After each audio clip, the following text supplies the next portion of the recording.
Dan barang siapa mentaati Allah dan Rasulnya Muhammad, maka mereka itu akan bersama-sama dengan orang-orang yang diberikan nikmat oleh Allah.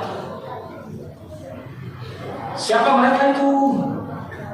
Yaitu para nabi, para pencinta kebenaran, siddiqin, para syuhada, mereka yang mati syahid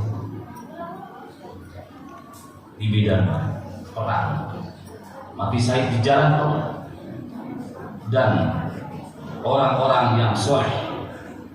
Mereka itulah teman yang sebaik-baiknya. Hadirin sidang salat Allah.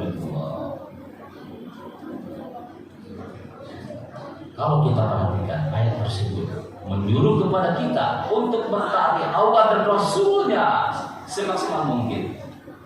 Kalau kita termasuk orang-orang yang taat kepada Allah dan Rasulnya, tidak hanya kita dimasukkan surga, tapi dimasukkan oleh Allah ke surga bersama-sama dengan para nabi, para siddiqin, para syuhada, para sholihin.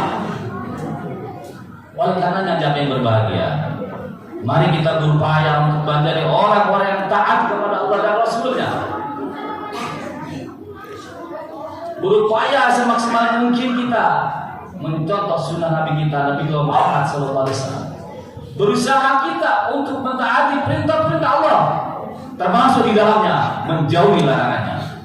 Tidak hanya taat, kita juga harus menjauhi apa dilarang Allah Subhanahu wa taala. Hadirin sidang salat yang Allah. Dalam waktu yang singkat ini, kita sebagai orang-orang yang beriman kepada Allah punya peluang untuk dimasukkan ke surga Allah bersama-sama dengan 4 kelompok tersebut, 4 golongan tersebut.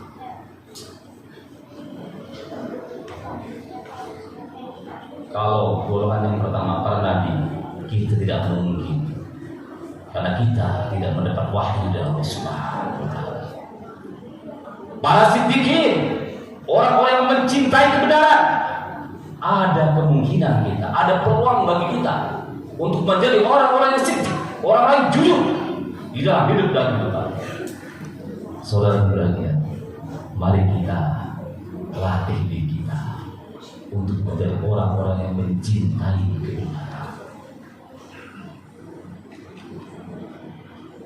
Para syuhada di dalam tafsir terjemahan Quran surat, maksud saya terjemahan kemana? Disebutkan yang mati syahid itu bisa juga orang yang memang mati syahid dalam peperangan membela agama. Bisa juga yang mati syahid itu adalah orang-orang yang bisa hayal dan hadis. Kemudian dia bekerja dengan ikhlas. Mungkin kena musibah, tanah longsor, banjir, bersyahid. Dalam arti juga istri kita yang sedang hamil anak kita, kemudian melahirkan, bersyahid. Ada peluang jika selama ini kita termasuk orang-orang yang mentaati Allah dan Rasulnya. Yang keempat, orang-orang yang soleh. Hadirin sidang sholat Jumat rahimahullah, mari kita berupaya untuk masuk kepada orang-orang yang mempunyai kualitas keimanan yang mantap, menjadi orang-orang yang soleh.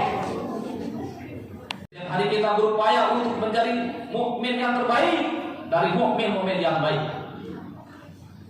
Dari lisan kita jaga, dari mata pandangan kita jaga, tidak melihat hal yang bermaksiat. Dari telinga kita jaga untuk tidak mendengarkan sesuatu yang kurang bermanfaat. Mari lidah kita gunakan untuk berzikir kepada Allah, baik dalam keadaan duduk, berdiri, duduk maupun berbaring. Mari kita manfaatkan harta yang Allah berikan, kita keluarkan sebagian harta tersebut untuk di jalan Allah Subhanahu wa taala. Insya Allah kita akan menjadi orang-orang yang soleh. Kurangi untuk membicarakan aib orang lain. Bahkan kalau bisa berhenti membicarakan aib orang lain. Berintrospeksi kecewa pada diri kita, kaji diri kita, evaluasi diri kita.